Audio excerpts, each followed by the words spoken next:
Religious movements. The medieval period saw a number of religious developments and the emergence of religious teachers who laid great stress on complete devotion to God. The growth of two religious trends, Bhakti Movement and Sufism, influenced the life of people. The religious developments during the medieval period took place in four stages.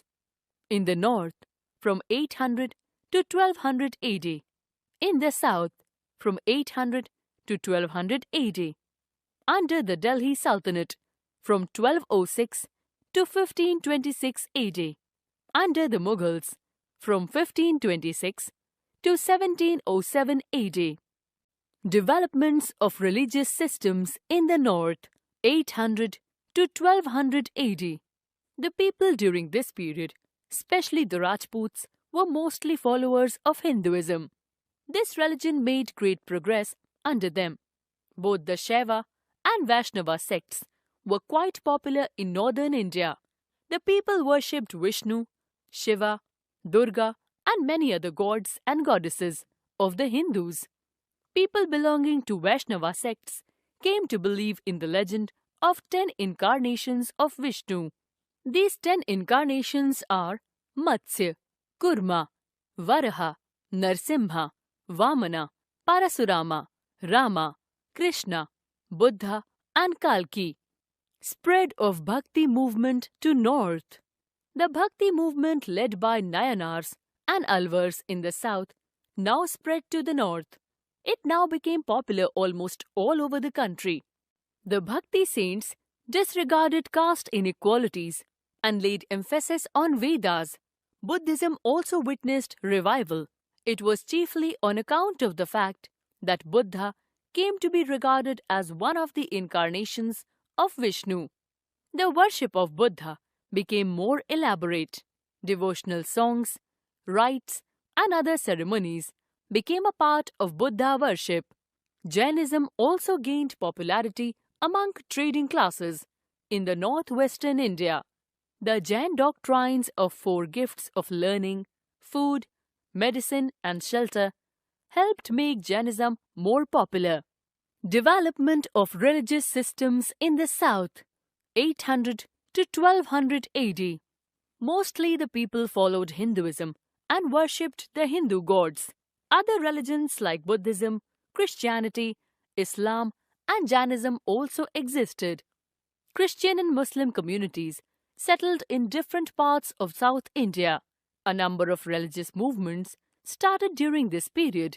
The Alvar and Nayanar saints continued to popularize their own sects. The Alvars popularized devotional songs of Vaishnavism, while Nayanars sang hymns in praise of Shiva. The Lingayat was most popular of the religious sects. Some great religious teachers also lived during this period. The best known among them were Shankaracharya and Ramanuja. Shankaracharya was born around 788 AD and belonged to Kerala. He travelled all over India and taught that knowledge was necessary for the worship of God. It was called the Gyan Marg. He preached religious monotheism or the system of Advaita, which means that God is unique. He established 4 mathas or centers of Hindu culture in the 4 corners of India, namely Jyotirmatha at Badrinath in the north, Shraddha Pitha at Dwarka in the west, Govardhan Matha at Puri in the east, and Sringeri Matha in the south. These mathas have assumed great importance with the passage of time. Ramanuja was born around 1017 at Tirupati. He preached the Bhakti Marg. He emphasized that love and devotion were necessary for the worship of God. He regarded all human beings as equal. For him, no one was high or low. Every man could attain salvation by the true worship of Vishnu. Madhavacharya was another saint of this period. Unlike Shankara, he believed that God and soul are 2 different things. Development of religious systems under the Delhi Sultanate. 1206 to 1526 AD. With Turkish rule, Islam also came to India. The main principles of Islam were: there is no God but Allah, and Muhammad is his prophet. Muslims must pray 5 times a day. Muslims must give alms to the poor and needy. Muslims must observe fast during the holy month of Ramzan. Muslims must make a pilgrimage to Mecca at least once in a lifetime, if they can afford. The pilgrimage is known as Hajj. In the beginning, both the Hindus and the Muslims were hostile and suspicious of each other. But living together for years brought them nearer. Slowly they started understanding each other. There was a change in their religious outlook. Though there was a slight change in the religious pattern, Shaivism, Vaishnavism and Jainism continued to be the religions of majority of the people. The reformers on both sides, Hindu and Muslims, brought the people closer to each other. Sufism among the Muslims and the Bhakti Movement among the Hindus broadened their religious outlook. Development of religious systems under the Mughals, 1526 to 1707 AD. Mughals were followers of Islam. Like their Turkish counterparts, they applied religious laws in the functioning of the government. Akbar, however, followed a liberal religious policy. He believed that every religion was basically good. He was influenced by the liberal ideas of the Sufi saints. He used to hold talks with the leaders of various religions. He also constructed a building called Ibadat Khana, Hall of Worship, near Fatehpur Sikri, Agra, to hold discussions with religious leaders. He opened the doors of the Ibadat Khana to Hindus, Christians, Zoroastrians and Jains. No single religion was allowed any kind of monopoly. During the religious discourses at the Ibadat Khana, Akbar found out that basically all religions taught similar things. Thus, he incorporated the principles of all the religions to find a new faith, which he named Din-i-Ilahi. Akbar's successors, Jahangir and Shah Jahan, also followed the policy of toleration. But when Aurangzeb tried to change the multi-religious fabric of the state, it adversely affected the fate of the Mughal Empire. The Bhakti Movement. The word Bhakti means devotion or love for God. Its teachings did not believe in caste distinctions or class hatred.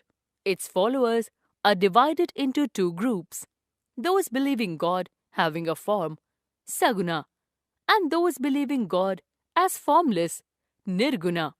The follower of Saguna Bhakti worshipped their gods in different forms and in various incarnations. The followers of Nirguna Bhakti consider God as omnipresent and residing in every heart. Both types of followers had some common points. Both believed in Upanishadic philosophy of Advaita or non-duality of God. All the Bhakti saints laid great emphasis on attaining true knowledge from a guru. Basic principles. During the medieval period, the movement spread to whole of India. Its basic principles were a loving relationship between a devotee and his personal God, discarding of rituals and sacrifices as modes of worship, purity of heart and mind, kindness, discarding of any discrimination based on gender, caste or creed, brotherhood of mankind.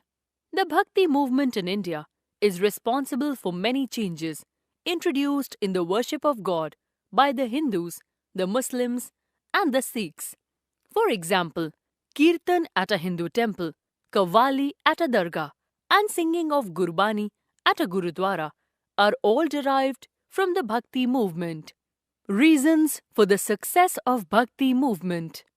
The Bhakti saints preached in popular local languages of the people: Hindi, Marathi, Bengali, Oriya, Assamese, Telugu and Kannada.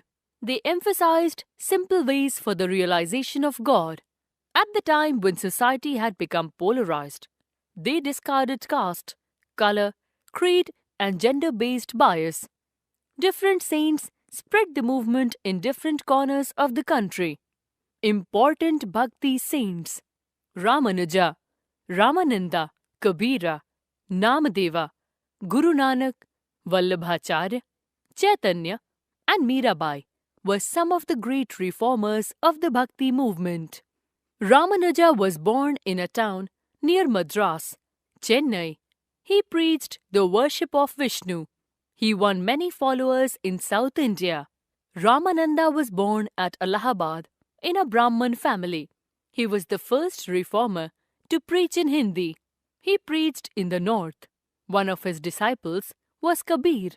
Kabir was the most popular reformer of the Bhakti movement. He was a weaver by profession.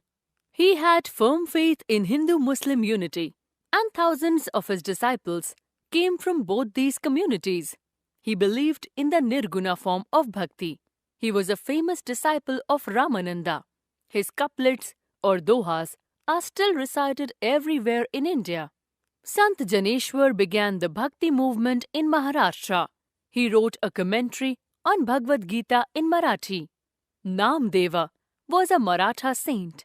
He preached oneness of God for all the religions. He had many Muslim followers as well. Other prominent Bhakti saints of Maharashtra were Sant Tukaram and Ramdas. Guru Ramdas had a great influence on Chhatrapati Shivaji. Guru Nanak was an important Bhakti saint. His teachings were later collected in Guru Granth Sahib. Vallabhacharya preached the worship of Lord Krishna. He said that there is no difference between the Atma and Paramatma. Such a doctrine is called Advaitvad. Chaitanya was born in Nadia in 1485 AD. He was a devotee of Lord Krishna and preached universal brotherhood and love. Mirabai was a Rathore princess. From her childhood, she was a great devotee of Krishna. She contributed a lot in popularizing the Bhakti movement. Narsi Mehta, also known as Narasimha Mehta, popularized the Bhakti movement in Gujarat. His songs in Gujarati depicting divine love of Radha and Krishna are still very popular. Surdas and Tulsidas were great saint poets. Surdas was a devotee of Krishna and Tulsidas worshipped Rama. The poems of Surdas were later compiled as Sur Sagar. Tulsidas is the author of Ramcharitramanas and many other works, including Hanuman Chalisa. Sant Kabir. Sant Kabir. Sant Kabir Das was the greatest among the saint poets of the Bhakti movement. He was born in 1398 at Kashi, Banaras, and was a weaver by profession. He had a very straightforward approach to life. He had an enormous influence on the development of Hindi poetry. Early life. Very little reliable information about the early life of Kabir is available. Some say that he was born of Hindu parents but was brought up by a Muslim weaver, Julaha, and his wife. He had no formal education. He was drawn by the teachings of Bhakti and Sufi saints of the time. Philosophy of Kabir. Kabir had very balanced views on both religion and society. He emphasized the unity of God. Though he calls God by different names, God for him was one, the supreme all-pervading reality. He emphasized purity of character and conduct, and surrender to God's will. He believed that through love and devotion, one could achieve salvation. The religion of Kabir was a religion of the heart, open to all.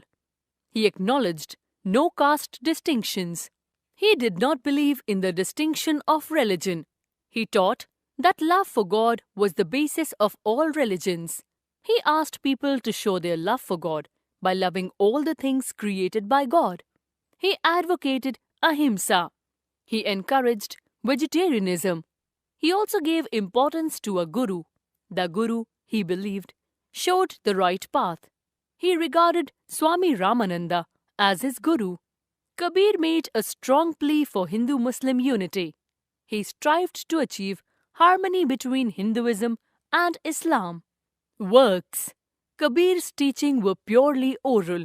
The Kabir Vanis, the words of Kabir, were written after he passed away. The Kabir Granthavali and the Bijak contain the philosophy that Kabir believed in and preached. The teachings of Kabir are in the form of short poems called dohas or couplets. Sufism and its teachings. The Sufis had come from Persia much before Islamic rule. They had settled in various parts of India. Sufi is an Arabic word meaning wool. The Sufis used to wear simple woolen clothes to reflect their simple lives. Sufis believed in meditation, love, and devotion to God rather than rituals and rigid customs. They derived their teachings chiefly from Hadith, sayings of Prophet Muhammad, as well as Quran. After the rise of Bhakti Movement, Sufism also began to grow. The main principles of Sufism were: God is one and all-powerful. All men are his children. If one truly loves God, then one comes nearer to God and to one's own fellow men. Prayers, fasts, and rituals were not so important as the true love of God. Paths of God can be many, so one should be tolerant of other religions and sects. Respect for all human beings is necessary. One should be a better Hindu or a better Muslim. As such, there is no need of conversion. Devotional music is one way of coming close to God. People should follow the teachings of a Pir, who was like the Hindu Guru. Sufi orders. The Sufis were organized into many orders or silsilas. By the 13th century, there were 12 silsilas. Each one was identified by a prominent saint who lived in the Khanqa along with his disciples. Some of the popular silsilas were the Chishtis, the Suhravardis, the Firdausiya, the Kubravaiya, and the Kalandaraiya. Chishti Silsila. The founder of the Chishti Silsila was Khwaja Muinuddin Chishti. He was one of the greatest Sufi saints. His dargah at Ajmer is today a pilgrimage center, visited by both Hindus and Muslims. Other famous Chishti saints were Sheikh Kutubuddin Bakhtiyar Kaki, Sheikh Farid or Baba Farid, and Hazrat Nizamuddin Aulia, who was popularly referred to as